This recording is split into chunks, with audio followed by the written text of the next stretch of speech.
Hello दोस्तों, आज एक छोटी सी वीडियो अपने आज के ट्रेडिंग एक्सपीरियंस के ऊपर।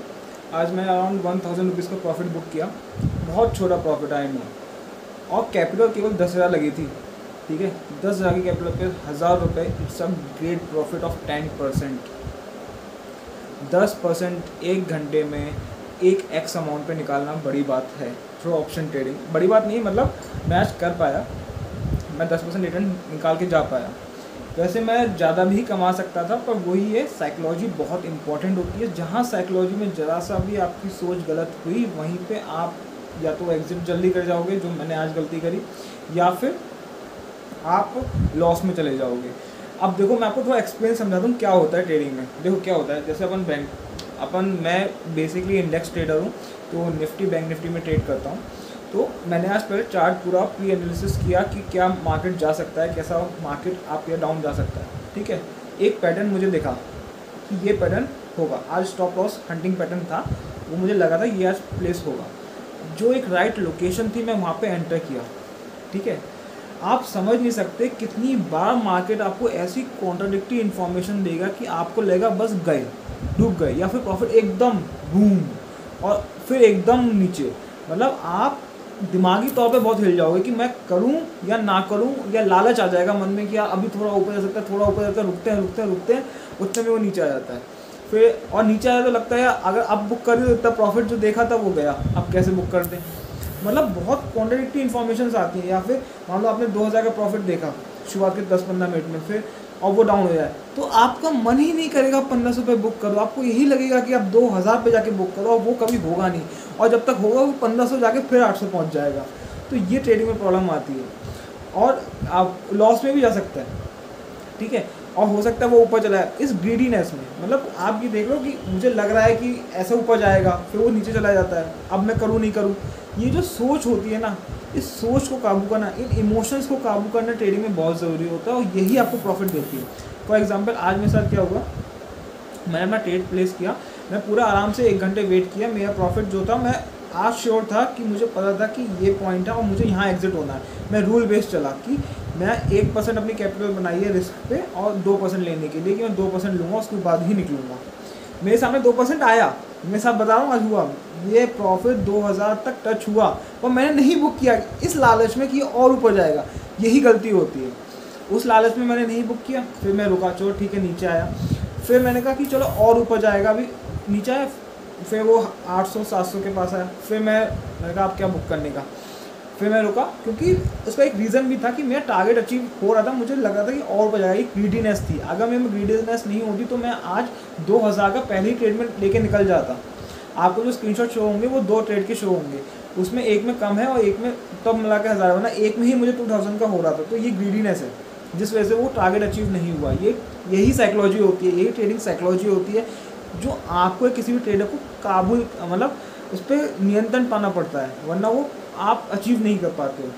फिर क्या हुआ कि आया, फिर से वो ऊपर गया, मैं कहा ठीक है जाएगा।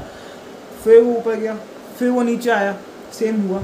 अब वो जब नीचे आया दूसरी बार तीसरी बार, मैंने जब देखा, मैंने कहा अब मैं डर गया। मैंने कहा अगर अब ये, क्योंकि वो प्रॉफिट मार्जिन बहुत नीचे आ गया था, मैंने कहा यार अगर अब ये नीचे गया ना, ये लॉस में हो जाएगा, लॉस में मैं नहीं बुक करूँगा।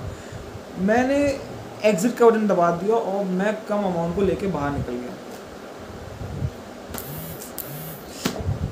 ठीक है, और उसके 5 मिनट बाद, लिटरली 5 मिनट बाद, वो उसी टारगेट को अचीव करके जिस टारगेट के लिए मैं बैठा था। मतलब मेरा एनालिसिस सही था, मेरी एंट्री सही थी, मैंने एग्जिट पेशेंस लूज करने की वजह से जल्दी कर दी, और उस वजह से मैं ज़्यादा प्रॉफिट को कैप्चर नहीं कर पाया। और मुझे फिर अलग काम भी आ गए, मतलब मैं सुबह बैठा था, 1-1.5 घंटे में ये सब हो गया था। उसके मेरे को और काम आ गया, तो उस पर फोकस करने की वजह से मैं फोकस फिर नहीं कर पाया, वरना बाद में अपॉर्चुनिटीज़ आई। और फिर क्या होता है ना, जब आप ये इतनी बार जब इमोशन ऊपर नीचे हो जाता है ना, तब दिमाग हिल जाता है, तब फिर गलत डिसीजंस होते हैं, तब सेट से हट जाने का बहुत अपॉर्चुनिटी। मैंने कोई ट्रेड नहीं लिया, फिर मैंने कहा मेरे को जितना मिल गया मैं उतना खुश हूँ, लॉस तो नहीं है ना। ठीक है, ज़्यादा नहीं कमा पाए, क्योंकि अपनी गलती अपन पेशेंस से होल्ड नहीं कर पाए, पेशेंस से सही टाइम पे एग्जिट नहीं कर पाए। ये तो गलती थी ना अपनी साइकोलॉजिकल लेवल पर, अपन इसे अगली बार सुधारेंगे।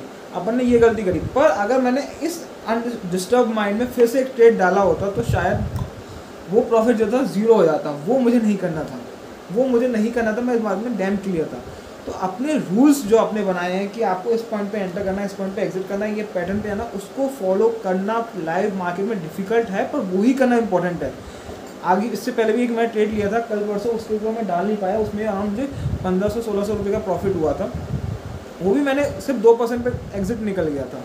मैं बहुत ही मतलब मैं सिंस अभी स्टार्ट हूँ तो मैं बहुत ही लिमिटेड अमाउंट लगाई, ठीक है, मैंने बड़ी अमाउंट भी मेरी लगी हुई थी, पर जब मैं ऑप्शन ट्रेडिंग में आता हूँ ना तो ऑप्शन ट्रेडिंग में मैं बड़ी अमाउंट एकदम रिस्क नहीं करता, उसमें थोड़ा कम अमाउंट रिस्क करना ही बेटर रहता है, ठीक है, क्योंकि लॉस होते हुए मैंने देखे हैं, ठीक है। और फिर पॉइंट ये भी था, मेरी कैपिटल मेरे पास थी, पर मैं वो थोड़ा इन्वेस्ट कर चुका था कि मुझे थोड़ा लॉन्ग टर्म इन्वेस्टमेंट के हिसाब से, तो मेरे पास फ्री फंड्स कम बचे थे आज की डेट में, तो मैंने उतना अमाउंट किया, मैं रूल बेस्ड चल रहा था, मैं कहा ठीक है मुझे कंसिस्टेंसी चाहिए, मेरा टारगेट है कंसिस्टेंसी को अचीव करना, क्योंकि कंसिस्टेंसी रहेगी, यही 10,000 पे 1,000 हुआ, अगर 1 लाख रुपये होते तो 10,000 रुपये मेरे तब भी नो डाउट कहीं नहीं गए होते, इससे और क्या चाहिए भाई। और अगर मेरे पास कैपिटल 5 लाख की होती, 50,000 मेरे हाथों हाथ में होते, मुझे कुछ करने की ज़रूरत नहीं है, तो बस और क्या चाहिए, बस इतना ही तो चाहिए, ये बात है, ये मतलब ये सोच चाहिए। और मैंने ऑप्शन बाइंग के थ्रू अर्न किया, लोग कहते हैं ऑप्शन बाइंग में पैसा नहीं है, पैसा कोई नहीं कमा सकता, मैंने आज की ट्रेड में ऑप्शन बाइंग के थ्रू बाय करके दिखाया और अर्न करके दिखाया है 10% अपनी कैपिटल का, ये एक कमांडेबल थिंग है। मेरी गलतियाँ जो पहले होती थी वो गलतियाँ नहीं हुई, ये एक कमांडेबल थिंग है। हाँ ठीक है, नेक्स्ट गलती हुई दूर जाके हुई, पर उस लेवल पे नहीं हुई, तो ये मैं एक्सपीरियंस था। इसी चीज़ को सीखने के लिए हमें discipline, strategy, risk management, psychology, सबका एक सही मिश्रण चाहिए दिमाग के अंदर। जब आप ट्रेडिंग करो तब जाके वो प्रॉफिट अचीव होते हैं, वरना वो सही में कहीं जरा सी गलती और लैप्स, मैं अगर फिर से ट्रेड डाल दो पक्का मैं लैप्स होता, बाद में मार्केट का पूरा डायरेक्शन चेंज हो गया, पूरा का पूरा डायरेक्शन चेंज हो गया, एक गलती करता तो सब उल्टा होता। तो यही संयम, यही नियंत्रण अपने ऊपर चाहिए आप जब ऑप्शन ट्रेडिंग करने से, क्योंकि बहुत रिस्की गेम है भाई, मजाक नहीं है, लोगों की जिंदगियाँ उजड़ जाती हैं, वो चले जाते हैं। तो you need to be very much equipped with knowledge, with right required skill, but still I able to earn that much amount, जो आपको शो भी हुआ थंबनेल पे, और या फिर आपने स्टार्टिंग आगे पीछे फोटो देखी होगी। तो दिस वॉज माई डे। अगर आपको इसी के रिगार्डिंग और इन्फॉर्मेशन चाहिए कैसे हुआ क्या हुआ, तो आप मेरे चैनल को ज्वाइन करें, और मेरे इंस्टाग्राम पे अगर आप हैं तो उसे फॉलो करें, लाइक करें, और क्वेश्चन पूछें, we can discuss the thing कि कैसे आगे बढ़ सकते हैं, कैसे एक चीज़ को बारीकी तरह से अपने इमोशंस को उसमें कंट्रोल करना ज़रूरी है भाई। स्ट्रेटजी सब ठीक है, ट्रेडिंग के अंदर 50% चीज़ आपकी इमोशंस होते हैं, इमोशंस को कैसे, क्या आप सोच रहे हो ट्रेडिंग करते समय, ये डिटरमाइन करता है कि आप सक्सेसफुल बनोगे कि नहीं बनोगे। यही चीज़ सक्सेस, इसकी कोशिश मैं भी कर रहा हूँ, शायद बहुत लोग और भी कर रहे हैं, तो अपन बैठ के एक अच्छा ग्रुप बना सकते हैं। Okay, thanks for watching.